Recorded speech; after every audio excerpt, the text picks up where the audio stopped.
Now in this video on electromagnetism, we are going to discuss about Faraday's experiment and Faraday's laws of electromagnetic induction.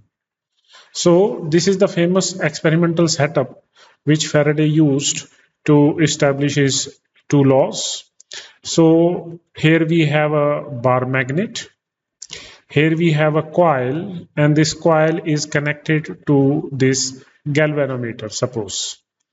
Now, along with this galvanometer and this coil, see, this is forming a closed loop. This is forming a closed loop. And at this instant, this magnet is stationary. So here the magnet is stationary, magnet is not moving.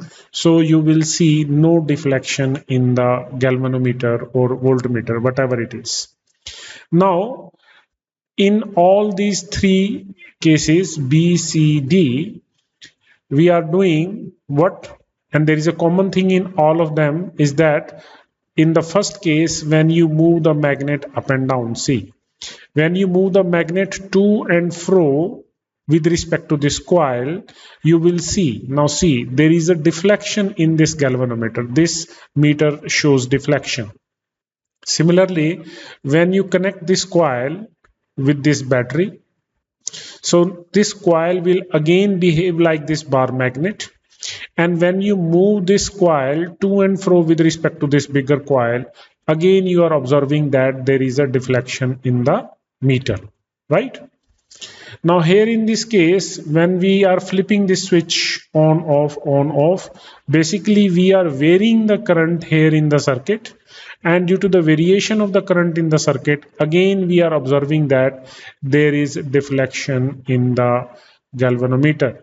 So from here you can very easily say that whenever we do all these three processes, basically we are doing what? We are changing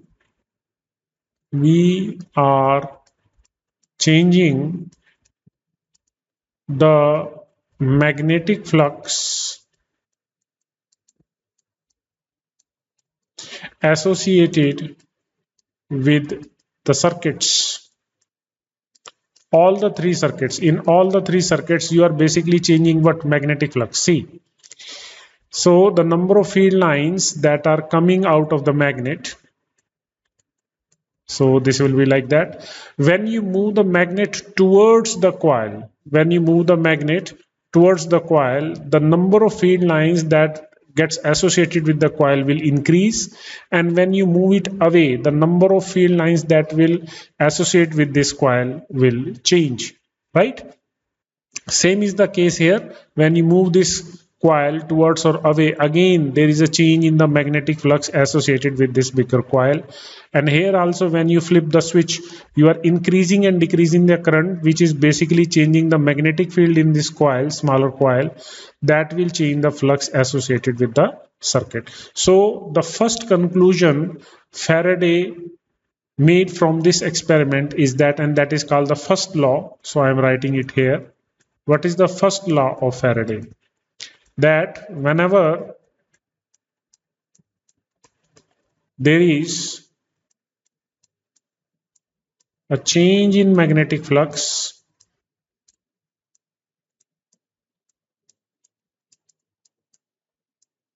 associated with the circuit, you will get an induced EMF and an induced current, right? So this is the first law. Whenever there is a change in the magnetic flux associated with the coil, two things happen. An induced EMF is there, and if the circuit is closed, you will observe an induced current. Hence the phenomena is called electromagnetic induction or electromagnetism, because here we are inducing the current and the EMF with the help of a magnet, right?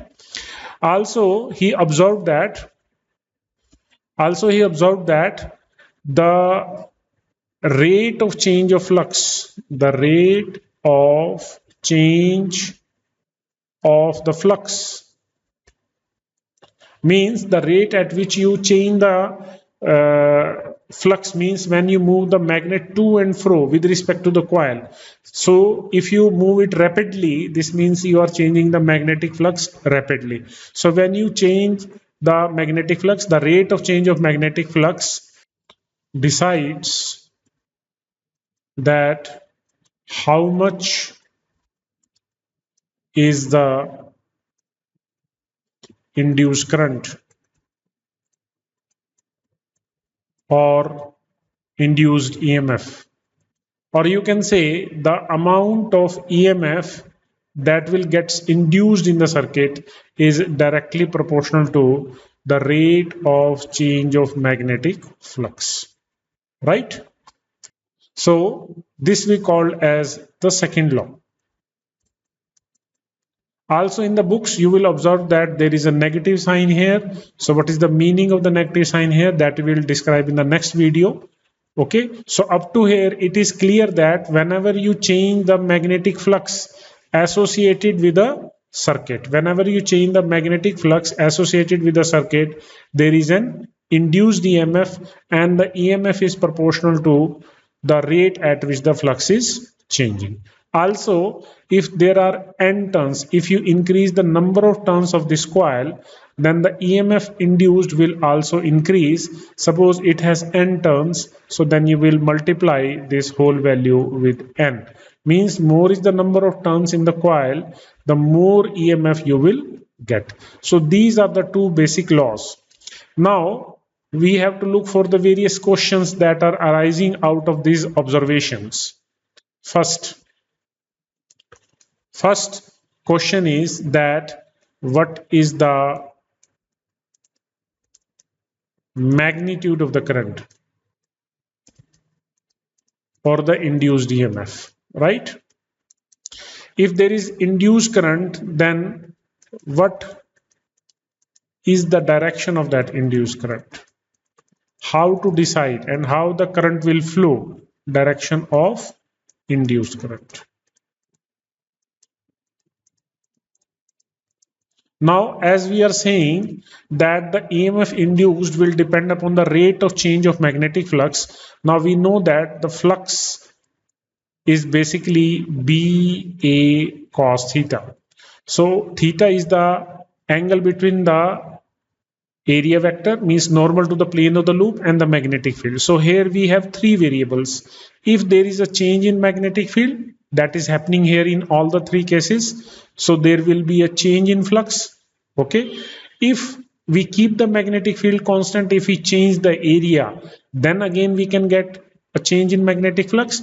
Or if we change that angle, keeping B and A constant, then again we have a change in magnetic flux. So all these three cases we deal in the upcoming videos. Okay, but up to here we are dealing only one case, that we are changing the magnetic flux by changing the magnetic field by moving the magnet towards or away from the coil. So our third query must be that on what other factors this induced EMF depends. Okay, now one common thing that you can observe in all the three cases is, if this coil is having a resistance R, suppose this coil is having a resistance R, then the current that will flow through this coil can be represented as E by R, where E is the induced EMF. This is the induced EMF, right? Now, and this current is the induced current. Clear up to here? Now, as we have written that E, that is the induced EMF, is the rate of change of magnetic flux. So instead of this E, I am writing it as change in magnetic flux by change in time 1 by R. Okay, and that is equal to current. So we know that we can write current as the rate of flow of charge. Now from here we can very easily say that whenever you change the flux associated with the circuit, there will be a charge flow, and that charge flow can be represented as this using this relation. The amount of charge flow is equal to delta phi b, means the change in the magnetic flux, divided by the resistance of the coil. So you can also find how much charge has flown in the coil, or you will say that this is the induced charge, and I am writing this for a single coil. If there are n coils, so we will write n, and I am not writing negative sign here, okay, because the explanation for the negative sign I will deal in the next video, as I have told you. Now, as this coil is having a resistance, all these coils are having resistance R, okay, and induced EMF is E. So what is the power that we can associate with these coils? So we will say that the induced power is induced EMF divided by R. So induced EMF can be represented by this symbol also, small e, or this E you can write. So E square. So we can write this as N square divided by R d phi b by dt square. So that is the power involved here. So you can write it like that also. So all these arrangements are used in numericals to solve the problems rapidly, and you can very easily understand that what is asked in the questions. So I hope you have understood that what was the basis of the electromagnetic induction, that we are inducing currents and EMFs in the circuit by changing the magnetic flux, right? Now there is also very interesting question that you can explore for also. Now we are saying that there is a change in magnetic flux here, that change in magnetic flux. Now if you want to inquire further, you can ask that why, due to this change in magnetic flux, we are having a current, means we are having a electron flow, charge flow, because due to that flow only there is a current in the circuit. Now this is a very good question. So Einstein answered this. He said that suppose you have a magnet, this is a bar magnet, this is south pole, this is north pole. Now due to this magnet at certain point P in the space, there is a definite magnetic field here, right? Let it is B. Now when you move the magnet to and fro, means you are moving this magnet towards or away from the point P. So basically what you are doing, you are fluctuating this magnetic field. The magnetic field will grow and decay. So whenever there is a change in magnetic field, listen carefully, whenever there is change in magnetic field, that change in magnetic field will leads to an electric field. Now that's very interesting. So here in all the above cases, whenever we are moving the magnet towards or away from the coil, means we are changing the magnetic field, and due to that change in the magnetic field, we are basically inducing an electric field. It's very interesting. And due to this electric field, actually the charges are moving. What is that field? What is the nature of that field? What are the qualities of that field? We will explore in the upcoming videos.